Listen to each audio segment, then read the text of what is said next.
애새끼 나만 놓으면 단가? 뒤처리도 못할 거면서 네가 날 낳으면서 내 인생도 갈갈이 찢어졌어. 내가 정말 인간으로 태어나면 안 되는 놈이구나 하는 생각이 들더라. 아저씨도 나 같은 벌레예요?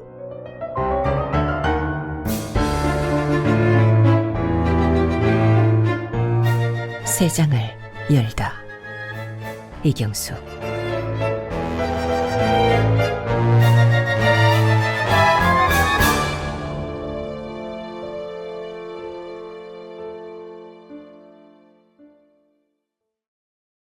꾀꼬리가 온다. 학교 갈 시간이 되어 나는 강숙 씨를 깨웠다.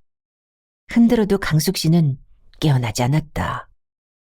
꾀꼬리가 노란 꽁지깃을 심하게 떨었다. 밤마다 뒤척이며 깊이 잠들지 못하는 강숙 씨가 참 오랜만에 늦잠을 잔다고 생각했다. 방해하고 싶지 않았다. 나는 다녀오겠다는 말도 하지 않고 집을 나섰다. 목요일은 방과 수업이 있는 날이다. 산수를 못하는 아이들이 모여 보충 수업을 받았다. 나는 5학년이 되도록 도형 원리를 알지 못했다. 초록색 칠판을 보고 있으면 아버지가 치던 고스톱 게임이 생각났다. 선생님이 쓰던 숫자들이 한 덩어리로 뭉쳐 섞였다. 나는 고고를 외쳐야 할 것 같았다. 선생님이 칠판을 두드리며 잠시 쉬자고 했다. 나는 강숙 씨가 깨어났을까 궁금했다. 가방을 안고 신발을 들고 살금살금 운동장으로 나갔다. 2층에 위치한 교무실에서 계단을 내려오는 선생님의 발소리가 들렸다. 강숙 씨가 사준 분홍 구두를 양쪽 바지 주머니에 넣었다. 우레탄이 깔려있는 운동장 바닥은 밟아도 소리가 나지 않았다. 강숙 씨가 아직도 자고 있다면 깨워서라도 밥을 먹자고 해야겠다. 강숙 씨의 입버릇처럼 밥은 힘이니까. 나는 교문을 나와 신발을 신었다. 내가 좋아하는 소풍도 가을 운동회도 끝이 났지만 오후의 햇살은 따뜻했다. 나는 바람신 영동할매가 지나던 골목을 길고양이처럼 헤매고 다녔다. 강숙 씨는 나를 넙죽 안고 집으로 가서 아랫목에 묻어두었다. 내가 아지랑이처럼 스물스물 살아나자 뉘 집 아이냐고 물었다. 우리 아빠인데요? 그럼 이 할매 집 애 돼보련? 나는 남의 집 애가 되는 것도 괜찮을 것 같았다. 게임을 한다고 생각하면 되니까. 강숙 씨와 지내고부터 5번째 겨울이 왔다. 나는 우리 할머니가 아닌 그녀를 강숙 씨라고 불렀다. 강숙 씨는 겨울이 오면 난방비가 많이 들어 살기가 팍팍해진다고 했다. 기초생활수급자로 달마다 30만 원 남짓한 돈을 받았다. 굽은 허리가 아파 매달 병원비로 10만 원을 지출해야 했다. 쌀은 동사무소에서 반찬은 어깨에 띠를 두른 아줌마들이 매주 3번씩 가져다 주었다. 쌀이 좋지 않아 밥에서 구신내가 안 난다고 강숙 씨는 투덜거렸다. 나는 김이 모락모락 나는 밥을 한가득 입안에 퍼넣었다. 뜨거운 밥이 입천장에 화상을 입히곤 했다. 강숙 씨는 안 뺏어 먹는다 천천히 먹으라며 상을 나한테 밀어주었다. 나는 입맛을 다시곤 걸음을 빨리 했다. 멀리 집으로 가는 골목 어귀가 보였다. 집 앞에 강숙 씨의 아들이 서 있었다. 우리 아버지는 아니다. 손에는 양말, 셔츠, 바지, 신발이 뒤섞인 종이 가방이 들려 있었다. 아들의 몸은 삐쩍 말랐고 머리카락은 짧아 추워 보였다. 그는 아나운서가 발음하는 것처럼 정확하게 욕을 했다. 뭐 주워올 게 없어서 이런 걸 가지고 왔냐? 참년이 별걸 다 하려고 드네. 경로당 무료 급식 때 나는 강숙 씨에게 아들이 있다는 것을 알았다. 강숙 씨가 친구들에게 나를 손녀라고 소개했다. 목이 쪼글쪼글한 할머니가 아들이 돌아왔냐고 밥숟가락을 떨어뜨린 채 물었다. 강숙 씨가 고개를 끄덕이며 내 머리를 쓰다듬었다. 경로당에 다녀온 지 며칠이 지나지 않아 나는 그를 봤다. 그는 반찬을 가져다 주는 아줌마처럼 자주 강숙 씨의 집에 드나들었다. 한 번은 서랍이 열렸고 한 번은 전기장판이 뒤집혔다. 서랍이 열렸을 때는 강숙 씨의 통장이 사라졌고 장판이 뒤집혔을 때는 꼬깃꼬깃 숨겨둔 10,000원짜리 몇 장이 없어졌다. 반지도 목걸이도 그의 눈을 피할 순 없었다. 대문 닫히는 소리와 함께 아들이 가고 나면 강숙 씨는 바지춤에서 복대를 꺼냈다. 구청에서 주는 생활비는 안 뺏겼다고 웃었다. 나는 아들이 다녀갈 때마다 아버지가 떠올랐다. 우편배달부가 영장이라고 쓰여있는 편지를 주고 갔다. 아버지는 편지를 읽더니 사흘 동안 PC방에서 게임을 하며 지냈다. 난 엄마가 없다. 아버지는 내가 어느 날 PC방에서 떨어졌다고 했다. 그날은 바이러스에 걸려 그의 몸이 제대로 작동하지 않았고 난 그 버그들의 산물이었다. 버그를 바로잡기 위해 수없이 프로그램을 리셋했지만 망가진 것은 고쳐지지 않았다고 아버지는 푸념처럼 늘어놓았다. 아버지는 PC방에 갈 때 현관문을 잠갔다. 나는 열쇠가 없었다. 온종일 문 밖에서 돌아오지 않는 그를 기다리거나 PC방으로 찾아가야 했다. 회색과 검은색 의자가 줄지어 있는 방은 색색의 깃털이 모두 뽑힌 새 같았다. 의자에 앉아있는 아버지도 그렇게 보였다. 갖가지 색깔이 섞여 있는 모니터 속 세 장만이 살아 움직였다. 나는 아버지가 사주는 핫바나 라면을 먹으면서 모니터를 봤다. 숫자를 좋아하는 아버지는 계속 배팅을 했다. 콜, 콜, 콜. 돈은 계속 불어났다. 지루해하면서 하품이 나왔지만 집으로 가자고 보채지 않았다. 아버지가 이기길 바라며 의자에서 잠이 들었다. 내가 눈을 떴을 때 PC방 어디에도 아버지는 없었다. 분명히 게임에서 이기고 있었는데 모니터는 꺼져 있었다. 나는 서둘러서 집으로 갔다. 현관문이 쉽게 열렸다. 배서 처자고 있는데 재수가 있으려고. 아버지는 플라스틱 자루 내 종아리를 때렸다. 나는 맞을 때마다 개수를 세야 했다. 아픔이 머리를 마비시켰고 되돌이표처럼 숫자는 처음으로 돌아갔다. 아버지는 내 머릿속에 버그가 늘어난다고 더 때렸다. 나는 머리카락을 뒤집어 버그라는 걸 찾아봤다. 허연 비듬과 기름기가 손에 묻어났다. 비듬이 버그가 눈동이라고 생각했다. 머리를 아무리 감아도 없어지지 않았다. 강숙 씨의 아들은 집을 비우라며 종이 가방을 내 앞으로 던졌다. 날개가 그려진 신발 한 짝이 또르르 굴러나왔다. 시장 안에 있는 보세 신발 가게는 흠이 있는 신발을 떠리로 팔았다. 나는 매대에 서서 날개가 그려진 운동화를 한참 들여다봤다. 강숙 씨는 바지 안에 넣어둔 쌈지에서 구겨진 10,000원짜리를 꺼내 주인에게 주었다. 나는 날개에 묻어있던 흙을 털어내고 종이 가방에 다시 신발을 담았다. 아들의 손에 집 열쇠가 들려 있었다. 주인집 아주머니는 계약 기간이 많이 남아서 보증금을 줄 수 없다고 했다. 집주인도 없는데 뭔 계약 기간? 이 아줌마가 어디서 돈 떼먹으려고 설레발을 쳐? 아들이 대문을 발로 찼다. 쾅 하는 소리와 함께 대문 한편에 강숙 씨가 가지런히 모아놓은 각종 폐지와 병들이 들썩였다. 지 엄마 장례식도 안 치렀는데 방부터 빼려고 하냐? 강숙 씨는 분명히 자고 있었다. 너무 고나게 자서 사람들이 착각하는 것이다.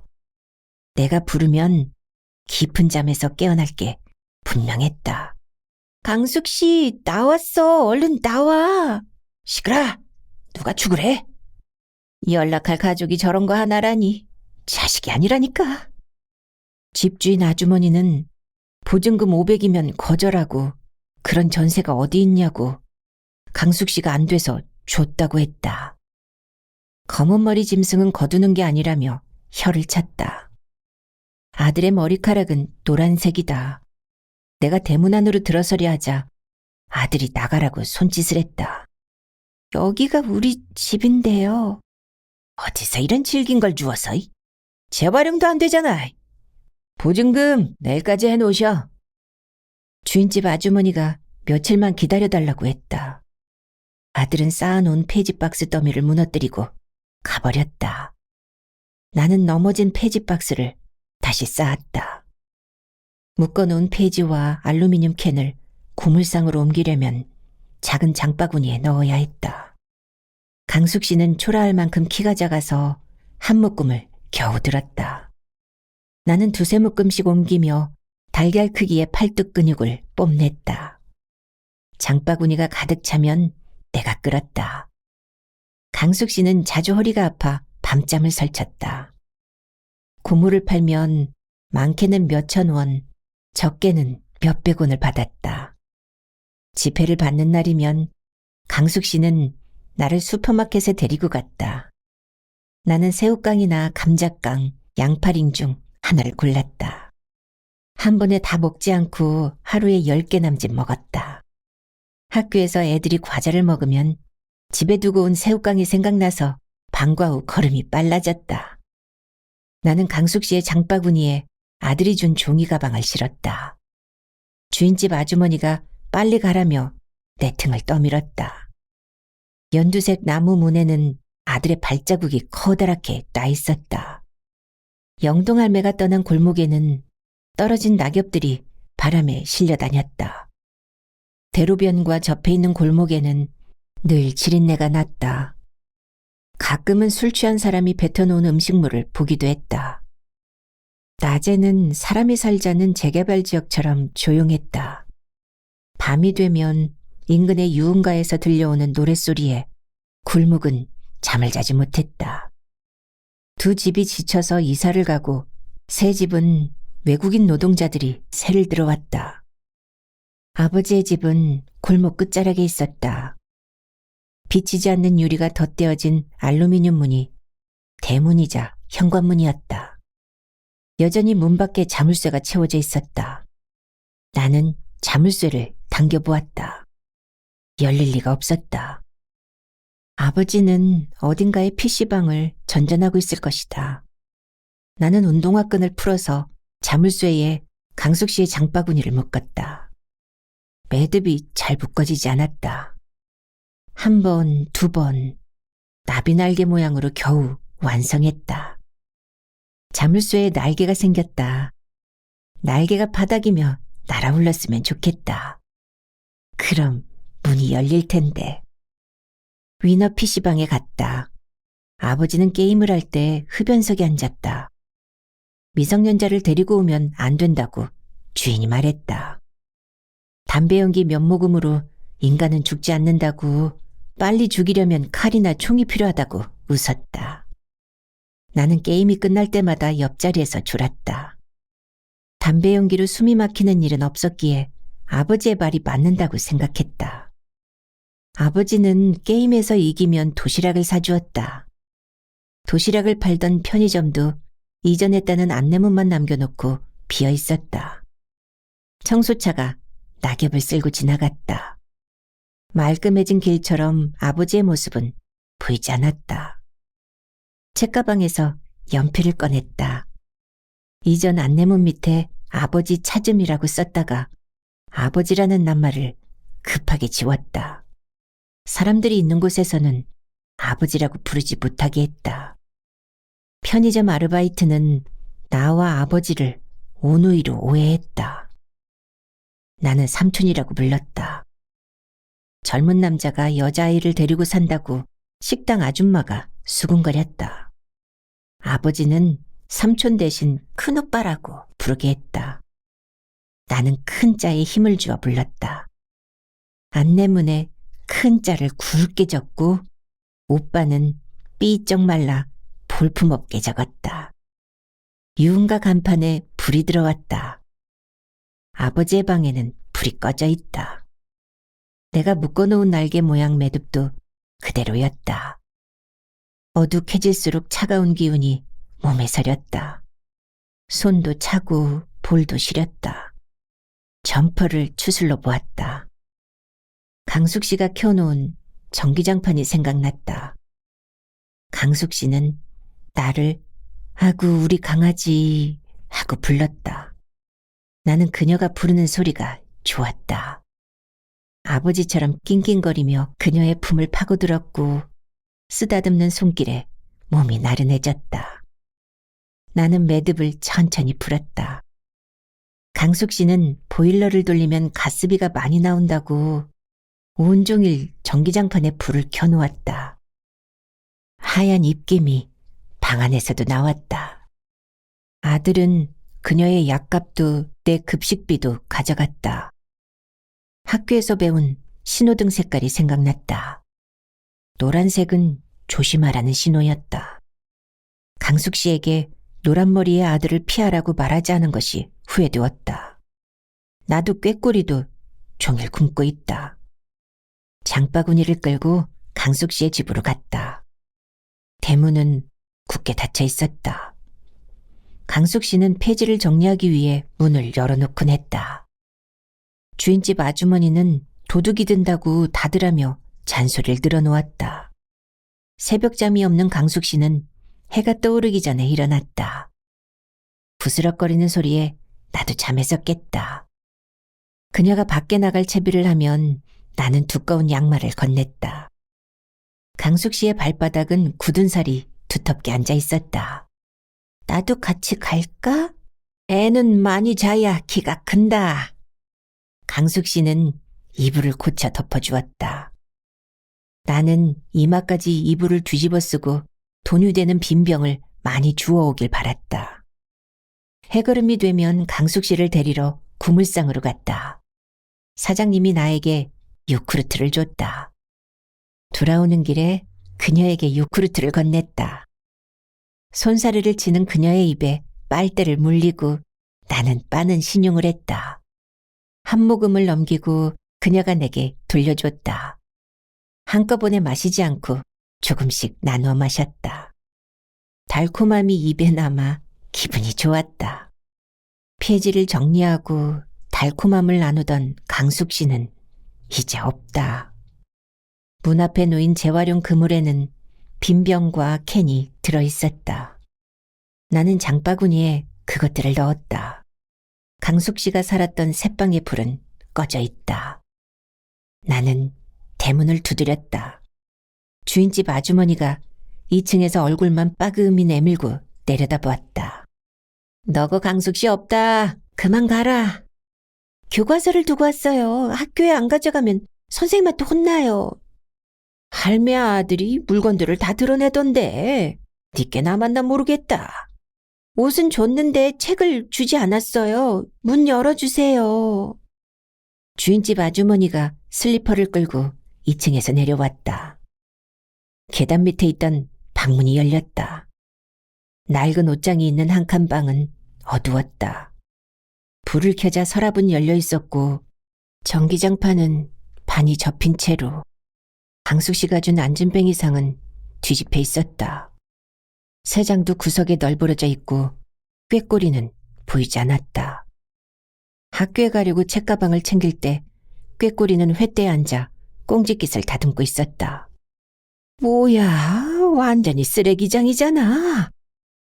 주인집 아주머니가 화를 냈다. 나는 꾀꼬리를 찾아 전기장판과 바닥에 떨어져 있던 옷가지들을 뒤적였다. 회색 옷걸이로 만든 새장거리를 방 구석에서 찾았다. 새장을 벽에 걸었다. 이런 난장판에서 네 책을 찾을 수 있겠니? 도대체 방을 정리하고 보증금을 달라고 해야 할 거 아니야? 노인네는 깔끔해서 마당 청소도 곧잘 했는데 아들은 달라도 너무 달라. 내가 청소하면 돼요? 네가? 꼭 찾아야 해요.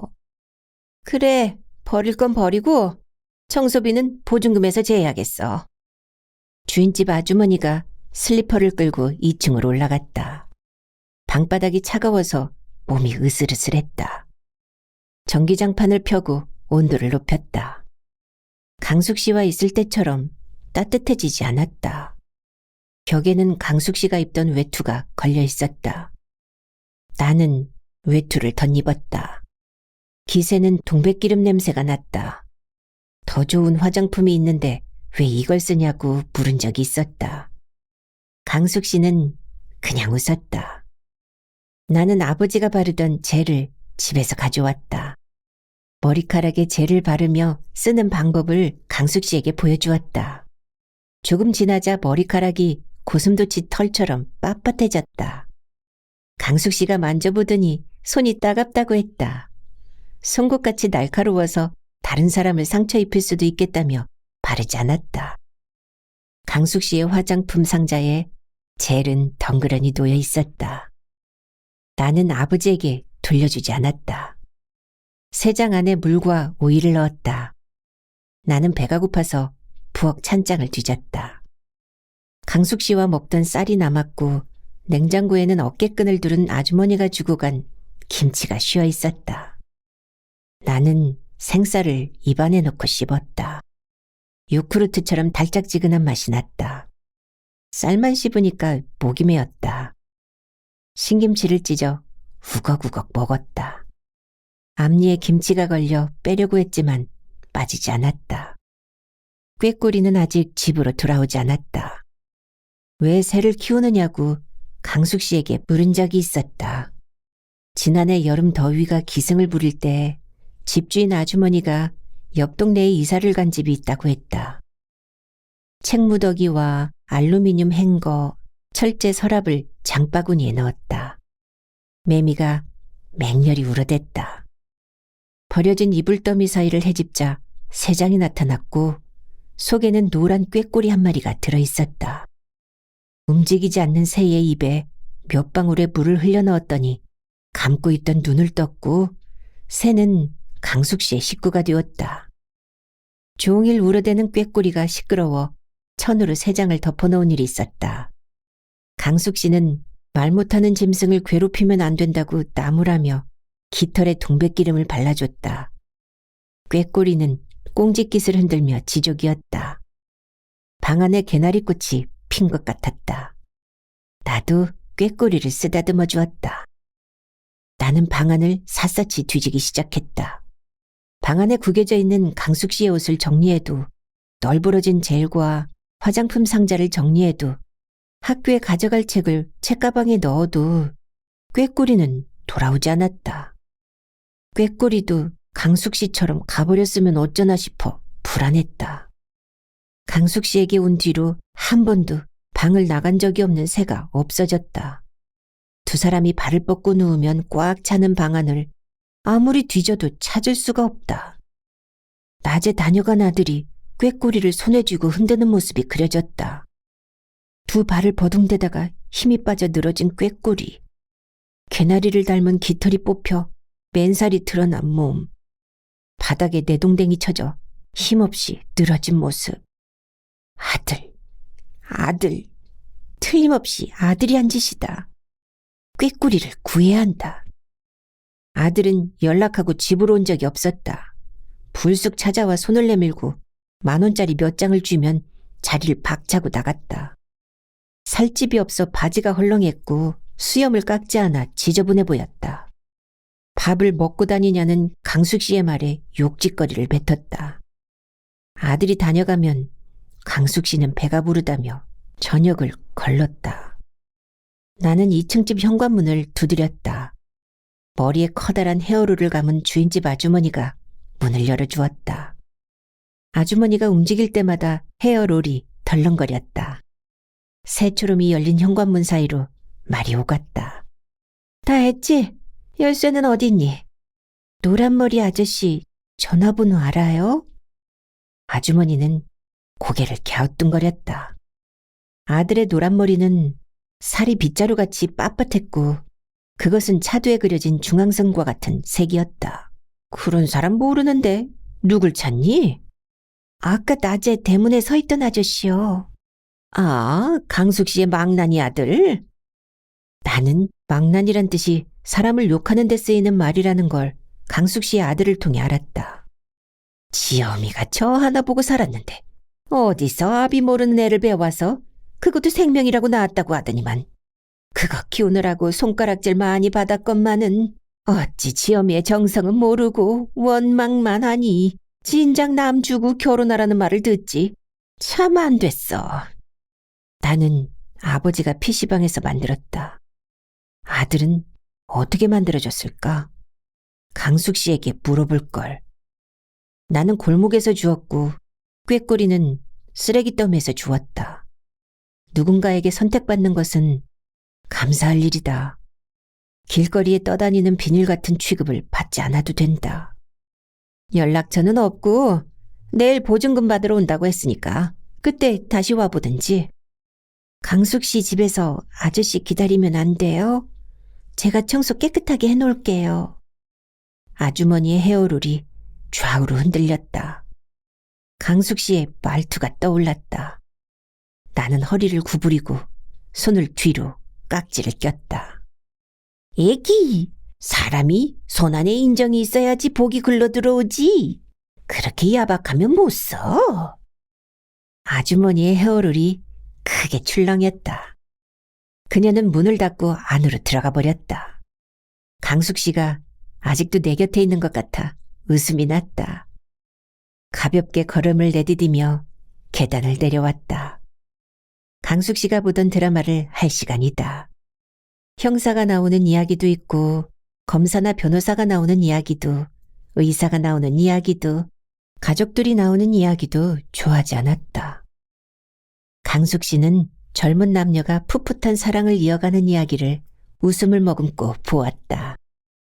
나는 형사가 나와 악당을 혼내주는 드라마가 좋았다. 이가 몇 개 남지 않은 강숙 씨는 입을 앙 다물고 웃었다. 나는 그 모습이 좋아서 채널을 양보했다. 로맨스 드라마는 처음 만나 사귀고 뽀뽀를 하고 결혼을 하는 것으로 끝이 났다. 이야기가 이어져 아이를 낳는 장면이 나오면 강숙 씨는 채널을 돌렸다. 왜 사랑 이야기만 보냐고 물었다. 둘이 함께 있는 게 예뻐서라고 했다. 나도 같이 있으니까 예쁘겠네 하며 끌어안았다. 꾀꼬리가 날개를 푸드덕거리며 울었다. 강숙 씨의 앞니가 보였다. 드라마는 마지막 회였다. 남녀 주인공이 뽀뽀하며 끝이 났다.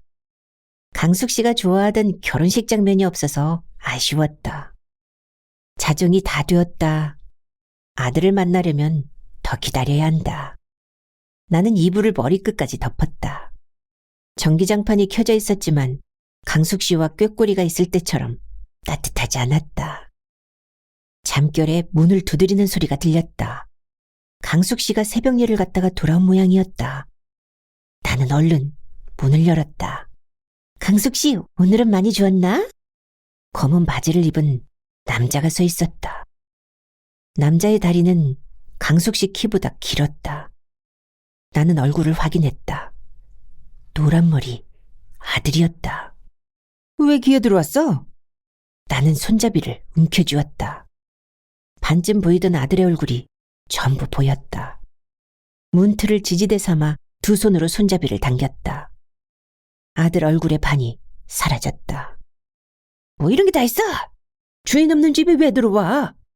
강숙 씨가 주인인데요. 끝까지 도움이 안 되지. 애새끼 나만 놓으면 단가? 뒤처리도 못할 거면서 와 세상에 싸지르는데. 비쩍 마른 체구와 달리 아들의 힘은 셌다. 나는 문과 함께 밖으로 내동댕이 쳐졌다. 아들은 신발을 신은 채로 방 안으로 들어왔다. 강숙 씨와 함께 누웠던 전기장판과 내 베개를 밟으며 돌아다녔다. 너 뭐 훔치려고 들어왔어? 빨리 안 누나? 꾀꼬리 돌려주세요. 아들이 강숙 씨의 베개를 밟고 섰다. 나는 머리로 그의 다리를 들이받았다. 비쩍 마른 몸이 출렁다리처럼 철렁거렸다. 나는 서랍장 쪽으로 나가 떨어졌다. 부딪힌 충격에 서랍장 두 번째 칸이 열렸다. 강숙 씨의 꽃무늬 통바지가 보였다. 고무줄이 늘어나 아픈 허리를 죄지 않아서 좋다며 즐겨 입던 바지였다. 참년, 내가 달라고 할 때는 푼돈만 쥐어주더니. 야, 감춘 거 다 되네. 꾀꼬리 어딨어요? 강숙 씨가 얼마나 좋아했는데. 이게 똑바로 말하네? 아들이 내 머리채를 쥐고 흔들었다. 아빠가 흔들듯이. 죽였구나. 왜 죽였어? 살려내. 살인자야. 내가 죽였냐? 지가 죽었지. 참년, 죽으려고 하면 좀 남겨놓고 가든가. 아무리 빈손으로 왔다지만. 왜 강숙 씨가 빈손이에요? 나도 꾀꼬리도 아저씨도 있잖아. 아들의 손이 멈췄다. 나는 서랍장 쪽으로 몸을 피했다. 아들이 동백기름이 배인 강숙 씨의 베개를 들더니 손으로 뜯었다. 베갯잇은 내 앞으로, 속에 든 솜은 아들의 신발 위로 떨어졌다. 네가 날 낳으면서 내 인생도 이 베개처럼 갈갈이 찢어졌어. 학교에서는 씨도 모르는 잡것으로 놀림받았고, 군대에 지원해서는 미혼모 아들이라고 상사에게 불려가 네 엄마가 어떻게 놀아났기에 널 낳았냐 하는 소리를 매일 들었어. 1년을 듣고 나니까 내가 정말 인간으로 태어나면 안 되는 놈이구나 하는 생각이 들더라. 그래서 짐승으로 살려고 작정을 했지. 상사놈의 사타구니를 물어뜯었지. 발길이 오던데 별로 아프지 않더라. 더 꽉 물었지. 총뿌리가 눈앞에 보이고 짐승이라는 말이 들렸어. 영창의 창살이 짐승을 가두어두는 케이지 같아서 되레 편했지. 나는 현관문을 잠그는 아버지를 생각했다. 아버지도 강숙 씨 아들처럼 짐승을 그곳에 가두고 있을지도 모른다. 아직도 다 못 물어뜯었는데 왜 죽냐고. 아들은 가려운 듯 이를 질겅거렸다. 나는 창 쪽으로 움직여 조심스럽게 창문을 열었다. 아들이 내 목덜미를 거머쥐더니 서랍장 쪽으로 팽개쳤다. 옆구리에 통증이 몰려왔다. 강숙 씨가 앓던 허리 통증이 이런 게 아닐까. 나는 가쁜 숨을 골랐다. 아들이 방 안의 물건들을 다시 뒤적였다.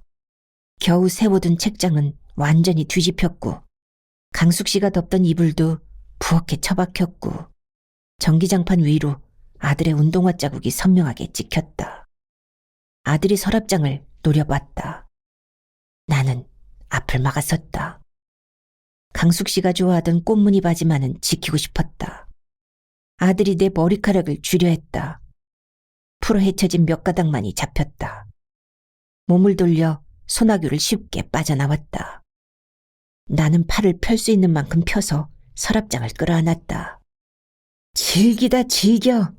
참년이 너같이 즐겼으면 내가 더 우려낼 수 있었는데. 아들의 얼굴에서 난 땀이 나한테로 튀었다. 나는 손가락 하나하나에 힘을 주었다. 아들이 나를 흔들었다. 반쯤 열린 서랍장은 속을 훤히 드러냈다. 강숙 씨의 꽃무늬 바지가 보였다. 붉은 끝이 흐드러지게 핀 가운데에 노란 꽃이 피어 있었다. 강숙 씨는 언제나 손빨래를 했다. 나는 세탁기로 빨면 편하다고 말했다. 빨랫감이 별로 없다고 입가에 진 주름을 펴며 웃었다. 강숙 씨는 빨래를 완전히 말리지 않고 걷었다. 덜 마른 옷을 수건으로 감싸고 자근자근 밟았다. 얼룩이 묻고 냄새가 나던 내 옷도 강숙 씨의 발 아래서 새로 태어났다. 주름이 펴진 옷을 보며 세탁기보다 멋지다고 생각했다. 강숙 씨는 아들의 옷도 그렇게 빨았다. 나는 서랍장과 함께 바닥으로 패대기 쳐졌다. 옷들이 팝콘처럼 튀었다.